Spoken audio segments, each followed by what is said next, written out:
Welcome to FCC Supporter Square, the show for fans, by fans, and about fans. Here's your host, Mark Suffin and Matt Warman. Hey, everybody, welcome. It's another Thursday. It's another episode of FCC Supporter Square. With me is my co-host, de jour, a la carte. I don't know, whichever food analogy works best. Mark Stuffit. How you doing, Mark? Well, in the French tone, merci beaucoup to you, sir. And good to see you. Feeling pretty good. Obviously, coming off of heart surgery is a pretty tough thing, but getting through it week by week. Some weeks are good, some weeks aren't, but everything's just fine. Just glad to be back on here. Boy, you looking good. You looking your cheeks are rosy. I just want to pinch you. There Yes, you you go. do. The Davidson. I want to pinch that too. Yes, you do. Before we get started and I introduce our guest, I want to have a kind of a mea culpa last week. Technology is so much fun. A couple of weeks ago, I guess Zoom switched how you do things. So it switched from you see everybody to just whoever's speaking. And I thought that was kind of cool, but I didn't think about it too much. I had a deaf guest on. It was just the conversation with me and the translator, but the deaf person was signing, but since he wasn't speaking, he never switched to him. So I'm going to have him on in some kind of roundtable discussion in the future. So him and his translator. So you get to see how this works, because that was the whole point, is that fans of that. But still, the information was still fascinating. You just need to see him. But anyhow, I have the shyest person, but probably the most likable person in the Bailey, Alex Nicholson. Say hello. Hello, everybody. See, Do you want more? He just tells. I'm trying. You're shy. I'm trying really hard not to say all the words. You do a good job of that. Here we are, mid season. Yes. I don't even think I got to talk with you much, Mark, on this. But we'll start with you, Alex. Mid season. From the beginning of the season, is this where you were expecting? Are you happy, unhappy, good, bad, and ugly? I mean, man, it started off kind of rough, and I think people forget that even like last season, we had a rough couple of first weeks. And I think we all had faith that we'd replaced a lot of the holes, but man, we lost some big names, Barrial, Mascara. It's tough to fill those gaps. And I don't think anybody would have thought we would be where we are right now, honestly. Like, we're in the best possible scenario, in my opinion. I think so too. Mark, do you have anything to add to that? Alex said it exactly right, and we knew what we had last year, and we took it all the way to the Supporter Shield. Trying to repeat that was going to be a monumental task with all the players that have moved on. I have to say, early in the season, we just weren't getting those wins. But that was like last season. We weren't getting those wins. We were getting, we were getting the wins. They were like 1-0. We just weren't getting those same wins. Now, with the 7-game winning streak, we already eclipsed last year's 6-game win streak. So, it's going very well. And I'm just proud of this club, how it's stepped up, how it's come together. The pieces that needed to be brought together have done their job. You mentioned something, and I saw that the very first couple of weeks, people were really panicking, but I could see that they were making the pass, but the pass was a little too hard, or the pass was a little to the left or a little behind. You could see the ideas. If you watched them, you could see the ideas that they were doing. It was like, oh, wait, when they get this thing connected and right, they're going to be good. So the next question is this team this year better than last year? Alex. This team has the potential to be better than last year, for sure. At the halfway point, I mean, it's a long season. Plenty of teams have crazy good first or second halves, but don't hold it all the way through 34 games. But we absolutely have the potential, and we're doing what we're doing with some pretty key injuries here and there. We lost Roman for a little bit. We've got all the drama with Boop. We really haven't had anything to be excited about on the attacking front until Kelsey's now on board. Considering all of the normal wear and tear and things that happen in the season, we're perfectly right where we need to be to absolutely be better. In fact, if you look at some other sports where they load a team up with superstars, there is such a thing as having too many superstars, too many Acostas that want to make a move with the ball. You only need him making the move and the other guys that are the staple to make that the work. And I think this team might be set up better than last year, which could mean we end up better. Or the other thing people forget on your other point is the Barrial to Acosta connection was such a key that we lost. But everyone forgets Barrial was here the last Spoon year. He got a whole season to play with not a lot of pressure. We weren't good. There wasn't, no one was watching us on TV, but diehard fans. He had a whole year to work that out and connect with Acosta. And we expected, this kid Orjano to come in and just connect with him day one. So we're in a pretty good spot to it's hard to think we could be better than winning the Supporter Shield, but yeah, I think we could be. Mark, anything to add? Nothing to add there. That's spot on. We've actually, took the naysayers and shoved them to the corner.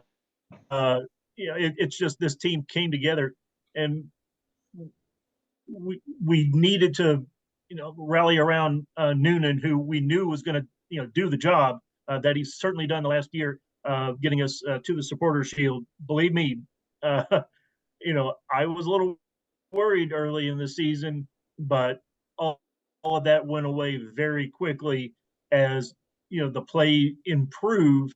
It's not shining like it was last year. We're getting some gutty wins this year, ones that I've gotten rid of all of my fingernails, and but hey, winning during my recovery has been just amazing, and looking forward to getting another win this Saturday.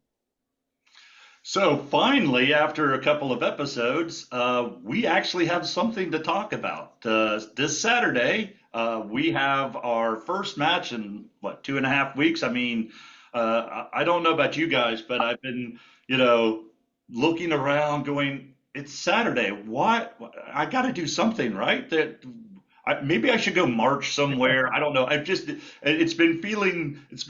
enough time that I'm missing it. And I know that the team, after a 7-game win streak, that last game against Nashville, you could tell that they were mentally and physically tired. I think they're going to be poised for a really good second half. But now we get to go on the road, where I think we excel for some reason. This year, last year we were a fortress at home. This year we're kind of a fortress on the road, for lack of a better term. But we have San Jose, who's nearly the last team. They're nearly spoon team. That could be both dangerous and good. I'm going to start with you first, Mark. What do you think about San Jose?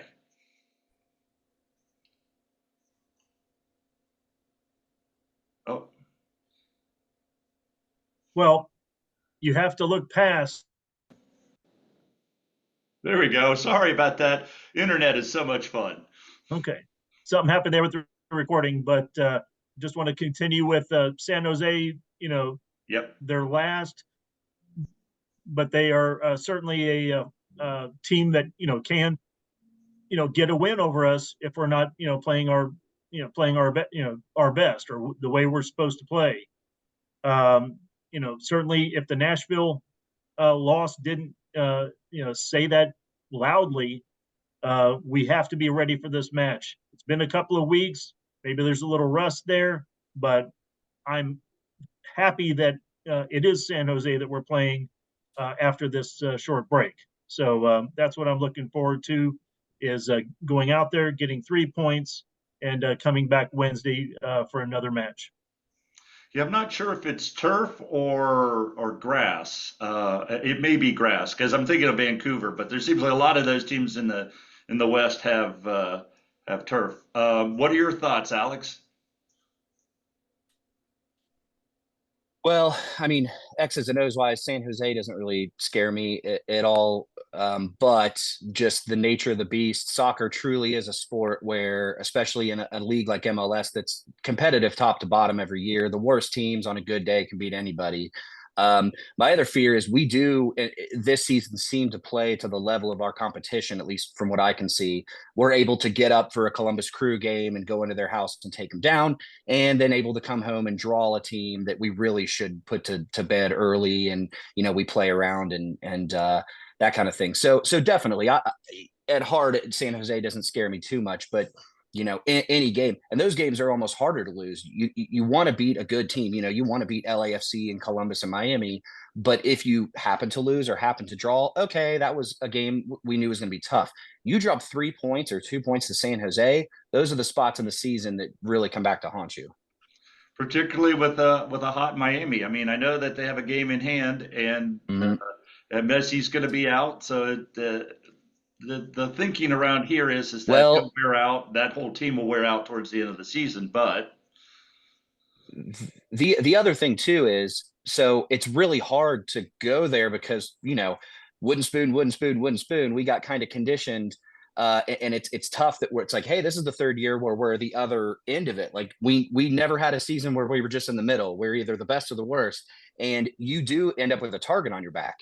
For us, we look at the schedule and say, oh, San Jose. San Jose looks at it and says, hey, these guys are the defending Shield champions with the defending league MVP coming all the way to the West Coast. This is an opportunity for them in their otherwise dismal season to come at us. So we have 34 games where everyone's giving us their best shot because they want to take down the big dog. And somehow we are now the big dog. That's fun to say. and obviously that's why I think we play so well, because I think what you said is correct, right? We play to our competition. So whether they know it or not, and I think they do, they're getting everybody's best game on the road, and I think that keeps them Mm-hmm. up. I think if they were playing a team that's sloppy, they get sloppy as well and make some bad passes instead of taking Yeah. that interception and putting the ball in the back of the net. They hit it wide, they hit the post, then they get in their head, and then they score a random goal on a free kick, and then you're down, you lose 1-0. You go, how did that happen? I think when you know that everybody is playing at their best level, which may not be your best level, it brings the best out of you. So I think that's Yeah. something good. Mm-hmm. And then we have our next home game a week, more or less a week from today, Juneteenth. Yeah. We have, I think it's the New England at home. So that is the wooden spoon. So we have this nice little run and ease into after a 2 week hiatus. The schedule makers kind of are easing us into, I'm not going to say easy competition, as you said, it's competition and you never know. And New England seems to be, after a while, waking up. Maybe they're listening to Caleb Porter. I'm not sure. But what are your thoughts on finally having the game? But it's yet another Wednesday home game. I mean, the Wednesday games are always interesting. It's just a different vibe. But especially doing Wednesday, Saturday, Saturday, Wednesday, Saturday. Fortunately, the guys are rested after this little stretch, and hopefully we come in healthy. But I mean, yeah, almost the same opinion with New England. As far as we really should X's and O's and scouting report wise, we should be favored to win that pretty easily. But they're not a bad franchise. They've been, decent over the years. They're hardly ever garbage, except for, obviously last season. So yeah, I mean, that's another game where you don't want to drop 3 points. You don't want to drop 2 points. Like you look at the schedule and, we need to take 3 from San Jose. We need to take 3 from New England.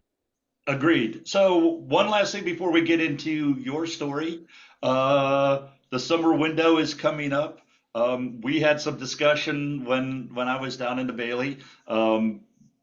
It's hard to realize or figure out I heard stupid rumors like Ronaldo wants to come and he's thinking about FC Cincinnati. You're going to get those silly rumors all the time. But in the summer window, Mark, is there anybody on this team that you need to replace? I mean, I feel like Boop got replaced by Kelsey. Yeah. But if is there a position that you want to see upgraded?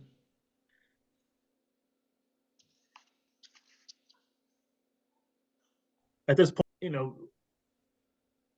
a 7-game win streak did not tell me that we needed it.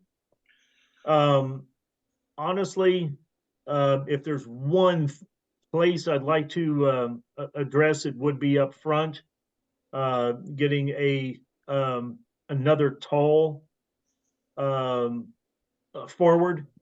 I just remember the days of Brenner and Vasquez and what that combination was. I think having Kelsey as the lone tall big man, I think can be upgraded to have two threats in the air, especially on set pieces. We're doing a whole lot better on set pieces than we have in the past. So I'm looking forward to seeing if we can plug in one more piece up front. But yeah, backline, goalkeeper, midfield, I think are all solid right now. Alex? Yeah, I mean, almost the same answer. It looks like Kelsey maybe replaced Boop. I don't know. More than likely, I think we're on past Boop, but he's still on the team. And if you look back at the end of last season, he played well to end last season. We were optimistic coming into this year.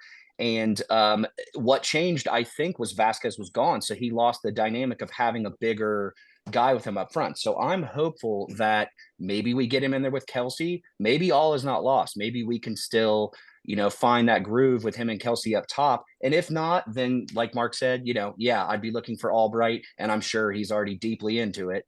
Into finding another dynamic striker. Even if we're okay with Kelsey and Baird or Kubo, we really probably need one more guy if we're going to make a push to, go all the way for the cup. I think we need at least one more, I want to say superstar, but one more perennial scorer up top.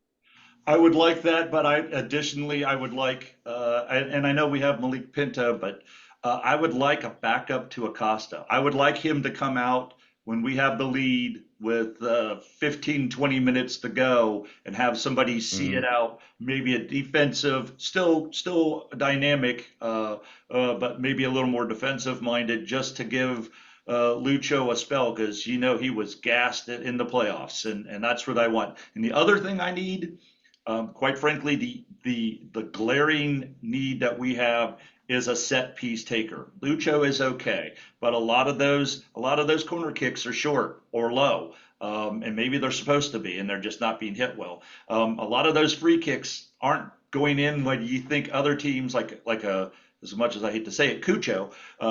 If he's in the range, I'm nervous. I know Roman's up to the task, but I am very nervous. I want one of those guys. If it's inside 30 yards, that guy's over the ball. The other team is nervous. We don't have that. We just don't have that. If you foul us in the offensive third, you're in trouble. So hopefully we get that, and we'll leave other podcasts to pontificate on that. So let's talk about you, Alex. So when did you become an FCC fan, and how did you get from there to front row behind the net? Yeah, so I grew up playing soccer, youth soccer, high school soccer, and then I reffed soccer. I've always been, a huge sports fan in general, but I always loved soccer. My whole family does. It's a family affair. And through the years, the various other attempts at having soccer, indoor soccer, professional stuff in Cincinnati, I was always kind of kept my eye close to that. But I started going the second season. I heard all the rumblings. So I live in Indiana, so I'm a little bit outside Cincinnati, but I'm right here. And I heard the rumblings, and you kind of just felt a buzz coming in social media, and you'd see the march, and it was like, okay. And my parents actually went to a game first. They went to a game and they came home and they called me and said, you have to go to this. This was made for you. And so my brother-in-law, Tom Beaversdorf, and I started just that second season. We didn't have season tickets yet. So we literally just every single week just bought tickets. And then after the game said, all right, so how about the next game? Okay, how about the next game?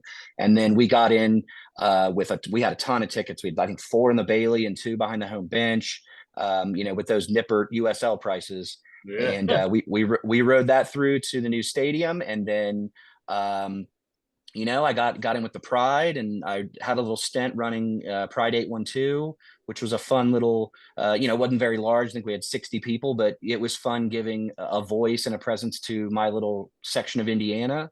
And I was pretty proud of that. And when COVID happened, that kind of, disbanded. And now I've got my friends in the vanguard who represent the first. I don't know. We're in a civil war with the fifth line, because we claim the first 4 rows, and I don't know. I mean, I'm like, guys, look, it's in your name, the fifth line. Like, that's your territory, and it's a peaceful existence. But I just felt like nothing represents me and my love of FC Cincinnati and the city and soccer and family and friends and everything more than those people that I spend that time with in that first row, that second row, that third row. So I really. Along with my friends, threw ourselves headfirst into, doing it right, having a logo and a scarf, and, really having a presence, and just a place where it's like, hey, there's no gatekeeping. Everybody is welcome. If you've never been to the Bailey, if you've never been down to the front, like, that's kind of what we stand for. And it is like my favorite thing ever in the world, besides my kids. That's very true. So you were so gracious to have me at the Nashville game. I did get a 2-week suspension because I did this. Since it's my podcast, I don't get appeal it down to 1. I'll try to. I think it's throwing the pizza at the soccer squirrel. I think he didn't like that. But no, that's very nice. So on your scarf, for people who don't know, or if you are in the Bailey by the fifth line or around and you hear the words "check the net," what does "check the net" mean to you?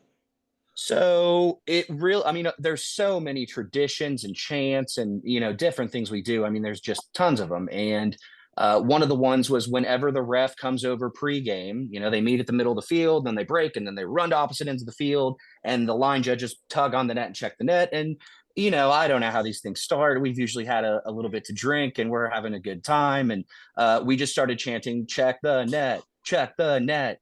And the more people that did it, the funnier it got, because, the ref can hear you, and it's a line judge, and they're looking up, and usually they'll smile or laugh, and it just becomes a thing. But then it took on a double meaning, because obviously, we score, the ball goes into the net, and it's taunting the goalie. Hey, where's the ball? Check the net, because we put the ball in the net so frequently. So it kind of took on a double meaning. And yeah, we put it on the B side of our scarf, and we hold them up when they come over. And I need to get back on it this season, but we were doing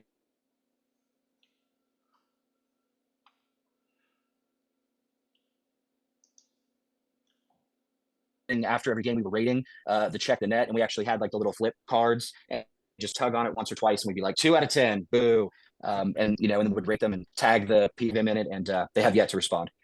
I think that's great. See, and this is part of the organicness. Right? Also, go ahead.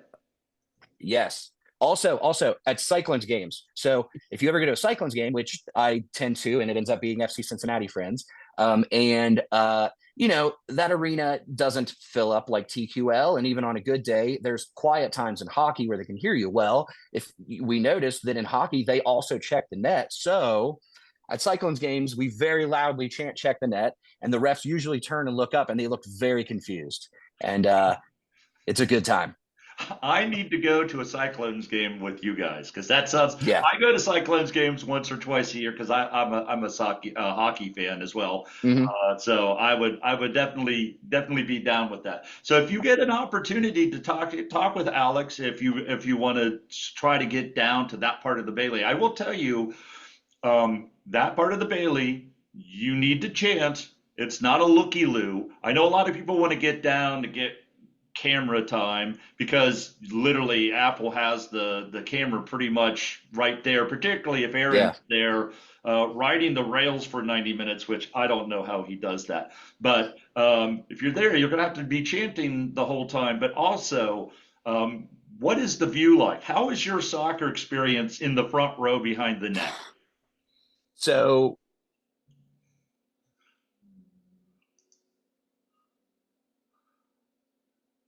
the 11 on 11 and the flow of the game, it's actually pretty terrible. When they're on the opposite end of the field, a lot of times you'll catch me, if they put me on camera, with my back to the field, and I'll watch the Jumbotron to actually watch the game. And then as they get to midfield, I spin around and watch again. But that being said, there is nothing that can take away, the Acosta goal last year against Charlotte, where he dribbled through everybody and put it in. That ball came into my face, into the net. Barrial's the I think Acosta corner kick where Barrial chopped it into the goal, right into my face. So for those experiences where it's just, I mean, you can see if the players shaved that day, if their shoes, it's worth it to me to sacrifice that, because and most of us in the Vanguard, we all go home, get a shower, and then most of us are on our phones texting each other as we rewatch the game on Apple TV and actually watch, hey, let's watch this game that we were at and couldn't see half of. I was at the Barriel match as well, and I remember that goal spectacularly because I was on the other side of Aaron. So I was kind of at the outside. So I saw the ball, and then it goes in the net, and then everything paused for like half a second. And then everybody went, "Did that go in?" And then everybody lost their minds. That's a very cool, cool view. There you go. Sorry, guys. My internet decides, but I guess it's because it's hot and it's I don't know what's going on, but because I've connected, it just decides to blink out, kind of like me on a Thursday. I kind of blink out after a while. So if you heard a brief pause, I'm not editing this. It happens. It happens. But that was a cool goal.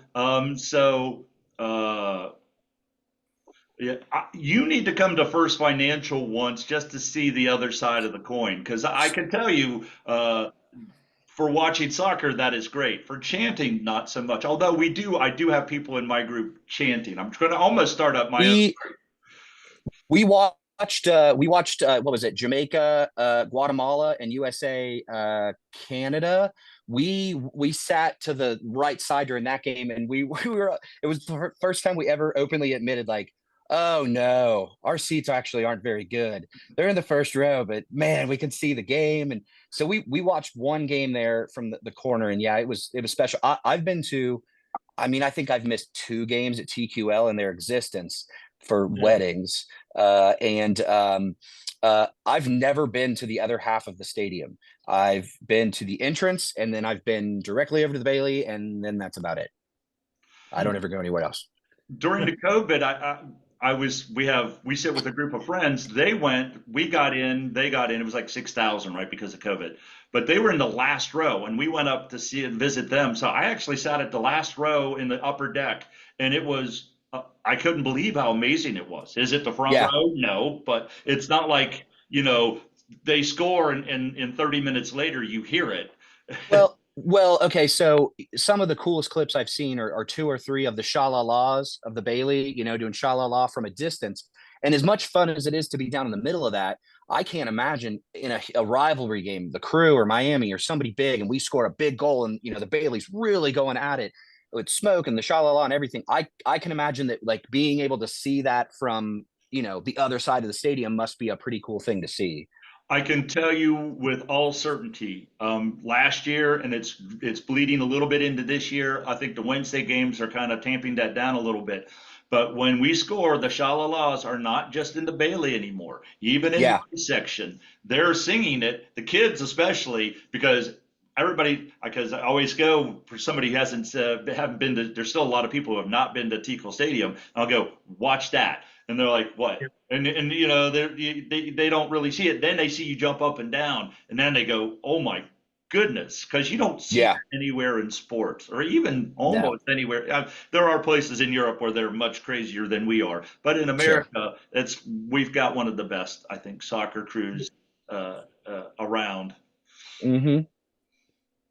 So, uh, any questions for Alex, Mark? I absolutely got one. It didn't come up too well, but basically behind me here I see it. Yeah. is your picture. Well, it didn't edit too well, but it's you in the march holding the supporter shield. We can see your fingers holding it. Unfortunately, I didn't get your facial expression. I know this supporter shield's a pretty heavy thing. Give It is me very heavy. how that was for you carrying that to TQL. This team means a lot to me. Sports means a lot to me in general. And, I'm from Indiana. I'm from Indianapolis, and I grew up a Colts and a Pacers fan. And, then I've lived just outside Cincinnati most of my adult life. And I've just always been the outsider. I was the IU guy at the UK game or the Colts fan at the Bengals game. So FC Cincinnati gave me, it's more than just a soccer team to me. And I know a lot of people feel that way, but when we lost in the Eastern Conference Finals last year, I mean, I was emotional, like an embarrassing amount of emotional, honestly. Yeah. And people say, "Oh, it's just a sport," and it means more than that to me. It is a sport. It is putting a ball into a goal, and it is it's not life or death, but it's community, it's family, it's all of that. For us to have gone from nothing to the minor leagues to Major League Soccer to spoon to spoon to spoon, and then. Yeah. I imagine we would get here one day, but I don't know that anybody thought it would turn this quickly. And it wasn't a fluke. This is the third straight season of success. So all of that's wrapped up in this one piece of metal. And I look at the names on and know like this spent time in LA, this spent time with this fan base, that thing is pretty cool. And I'm not going to have it's MLS Cup and the cup is better than, that's another discussion.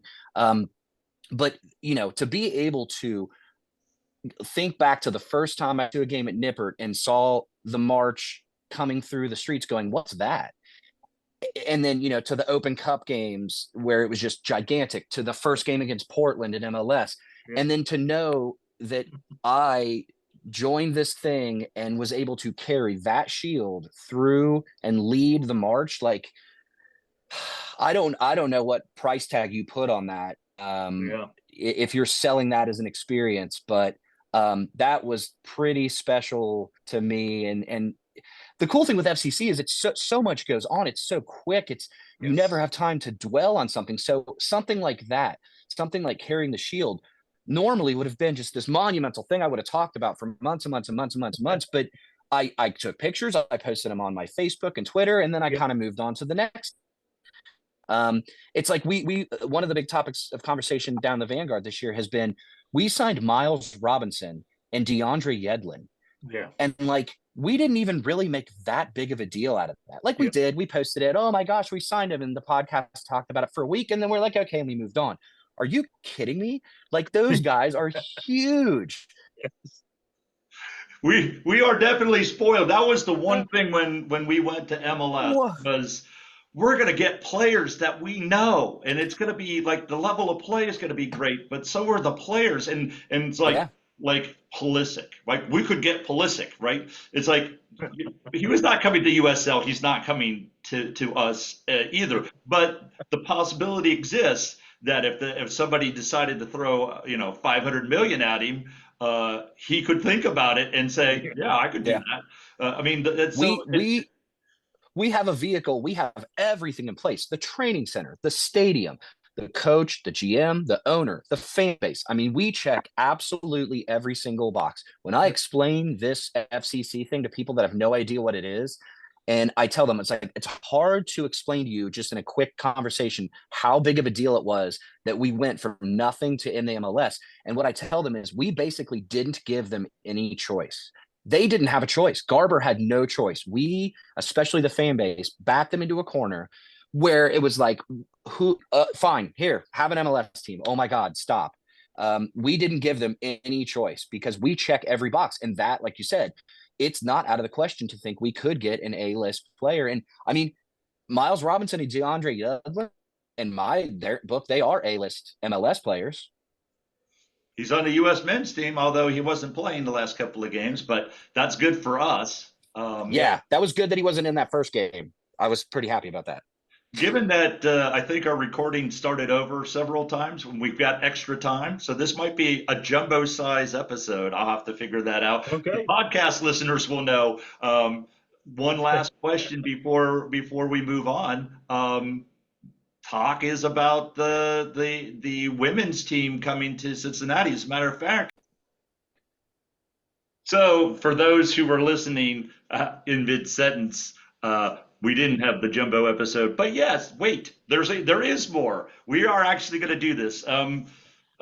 Behind the scenes, we use Zoom because it's free. Because I only have 125 listeners. If I had thousands, then maybe I'd buy the professional Zoom. We might move to another platform in the near future, but we haven't had a chance to test it out yet. We're not sure how that works. So anyhow, enough of that. I do have a question, and there was one more question, and I think it was a very good question, is that FC Cincinnati is rumored to be the front runner for a women's soccer team.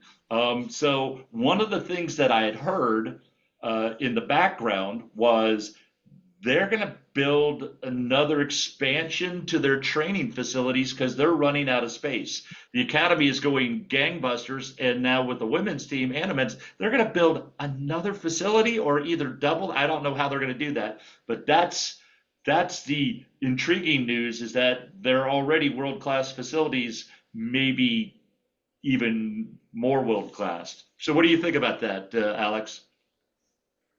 So yeah, I heard a lot of the rumblings too, and it's the FCC rumor mill is I think pretty accurate. 8 out of every 10 things you hear come to fruition. I heard that they'd actually built the facilities with the ability to easily expand. So this is something they kind of had planned for, but it kind of piggybacks off depending on how you edit this, the last thing I said about us checking all the boxes to bring in these free agents and guys like Robinson and Yedlin wanting to come here. It's the same thing. We're almost giving them no choice. What is the downside to giving Cincinnati an NWSL team? We have the MLS support. We have the stadium. We have or will have the facilities in place. Also this week, we're hearing that we're going to be a home base for the World Cup, which, they said if a team selects Cincinnati, who in the world wouldn't select those facilities to be their home base?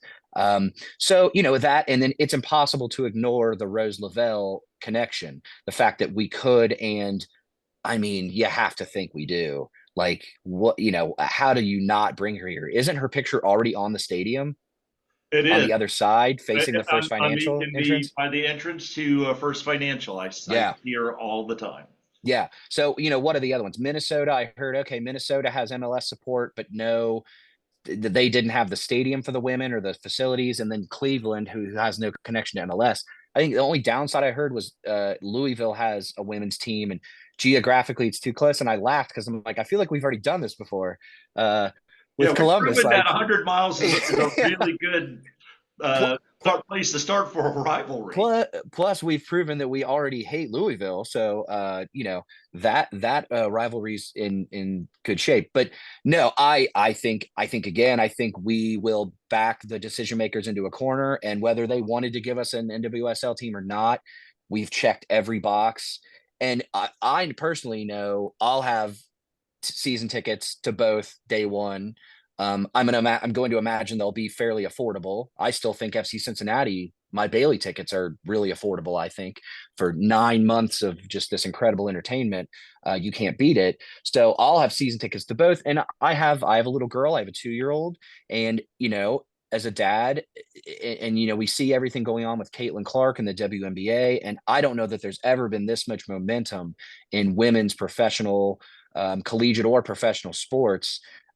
So knowing that she's 2 now, so okay, we get a team and they're in there for a few years, knowing I can take her to games, that is really, really exciting for me to think about. So Mark, what's your excitement level? Are you planning on going to some games? Definitely. I think it's going to be an amazing addition to this city. I think with all the meteoric rise of men's soccer, women's soccer should not, take a second fiddle. It should definitely rise up. We have Roosevelt from this city. I mean, give me a break. Uh, we are primed to add a franchise here, and I'm looking forward to it, and I will be there. So, Simple as that. so is she the Natty Messi or the Skyline Messi? Ooh, probably the Natty Messi. You gotta. I can just see her with a meme where she does a nutmeg and it goes over a bowl of chili. I can see that in my head. Somebody Sure. can make that. Hopefully they hear that and make that. I think it's going to be a great cross pollination because there's a lot of people out there who still haven't seen FC Cincinnati who want to. I know are interested. And they hear the buzz. They hear the Alexes out in the world. They're like, oh, I would like to do that, but time, whatever.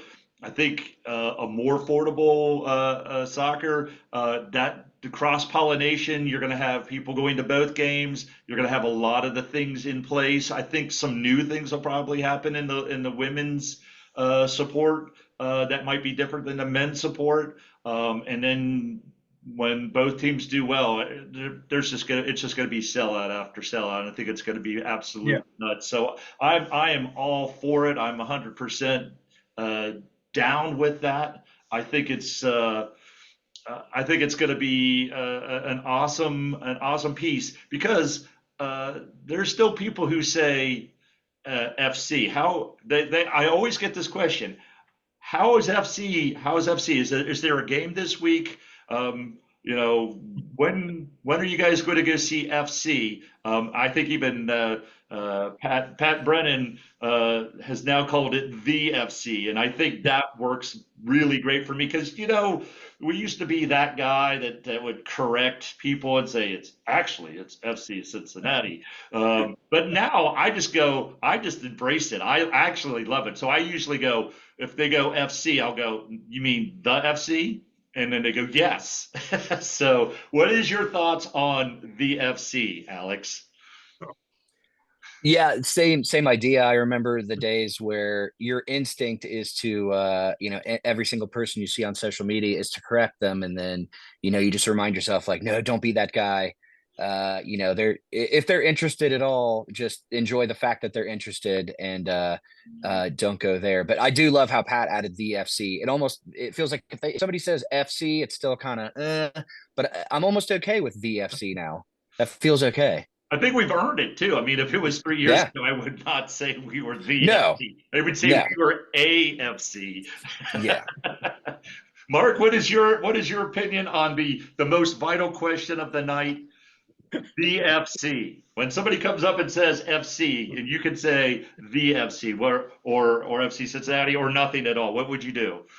Well, it has been a maturation from the corrective purist that would simply berate anybody that would mention FC to a more shivering of the body when it was said. Now I embrace it. It is all good. That means they're interested, right? It's football guys usually, or somebody at some other sport, baseball guys. They're like, the FC is good this year, right? And you're like, yep. So it's taken a while. I have to tell you, I was a purist for a lot longer than I was shivering or saying okay.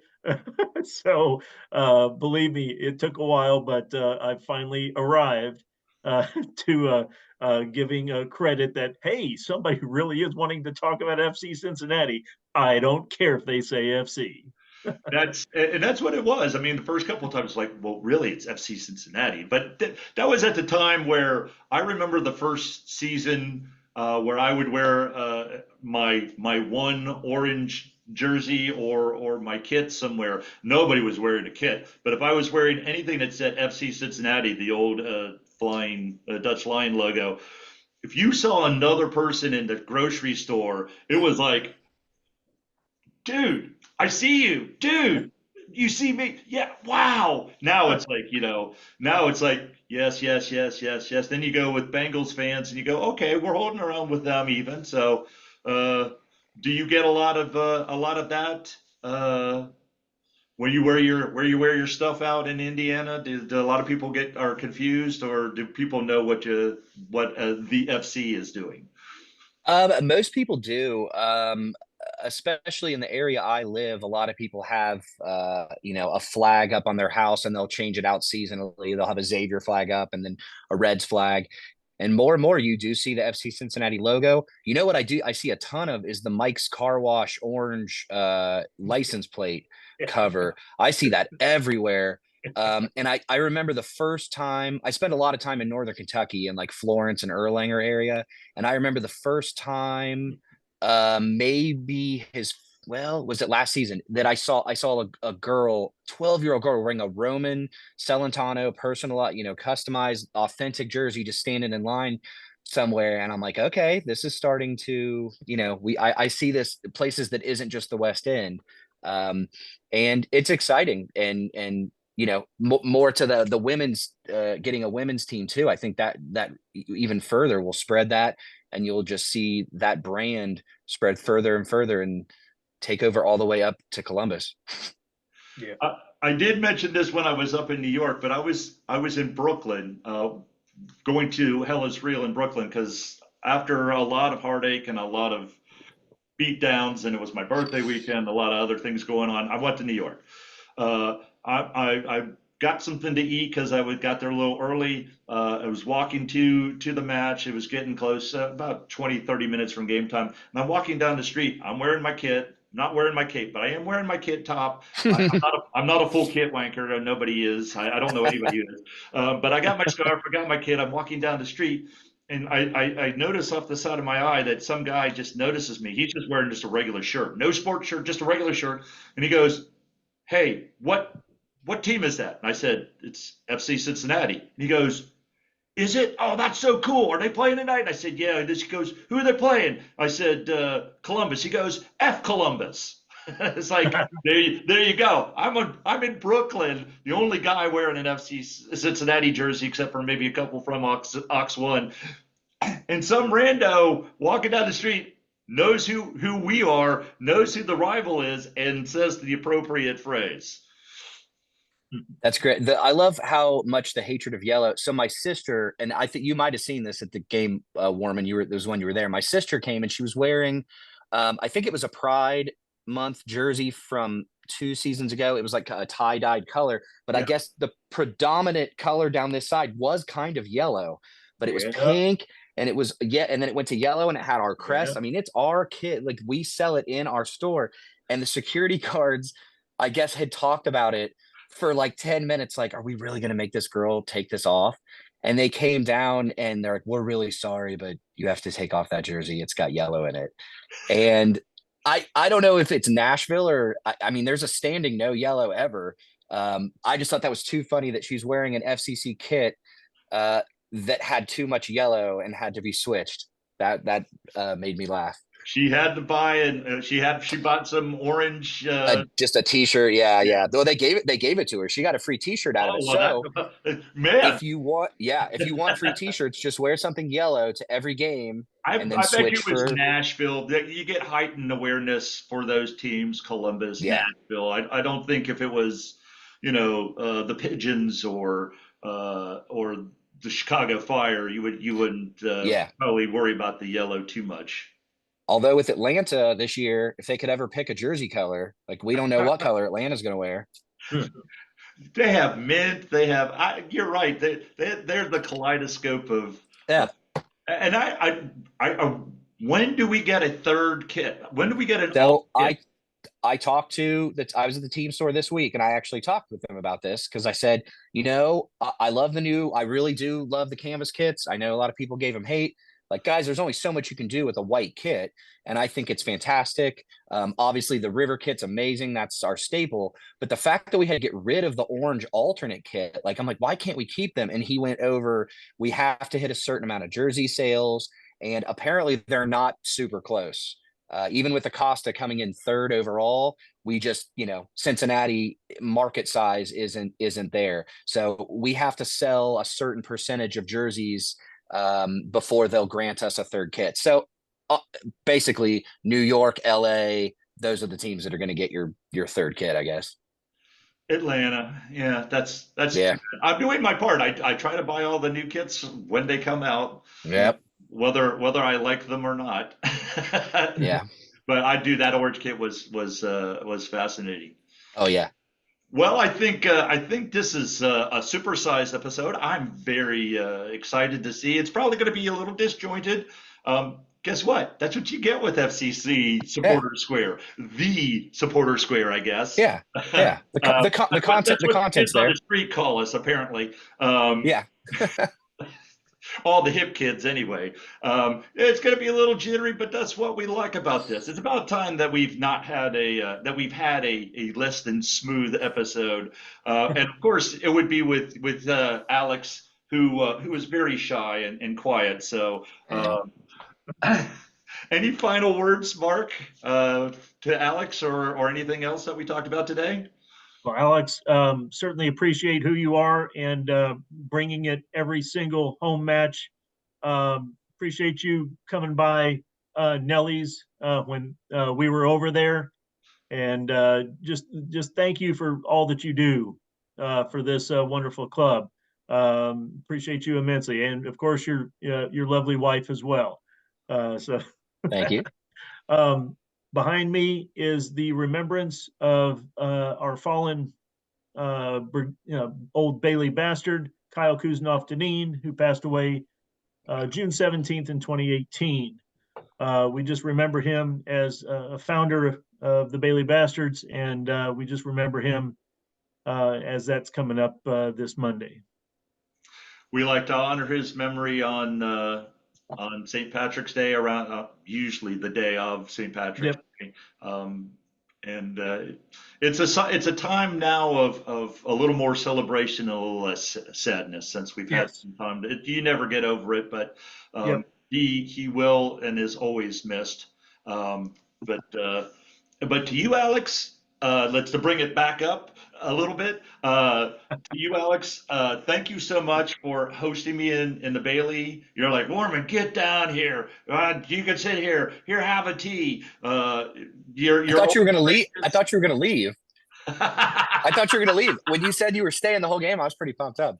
You're like, what? I guess it's like I'm an oddity when I get into the Bailey because I don't go all the time. So everybody's like, hey, why don't you come over here, Dustin? No, you were like you were a shiny new toy down in the front row. It's like I'm used to the same, generally the same people, and then it's like I got this new guy to party with. So yeah, it was a good time.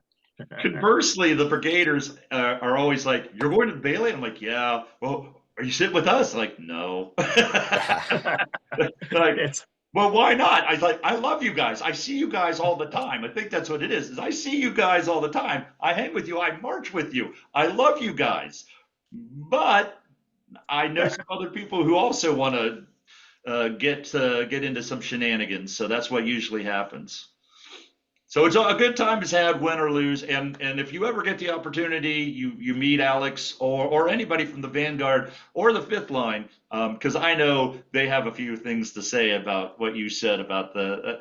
I think technically you're right, but they are in the fourth and third row as well. That's what I said. I don't know when the Vanguard ends and the Fifth Line begins, but that's. Well, I give them grief if you ever see their logo. I love their logo because it's 5 lines and it's blue, blue, blue, blue, and then orange to designate their line. And I'm like, guys, this is amazing. Your logo also includes us. Like our entire existence is represented in their logo. In fact, we take up 80% of their logo, and I don't think they like that breakdown.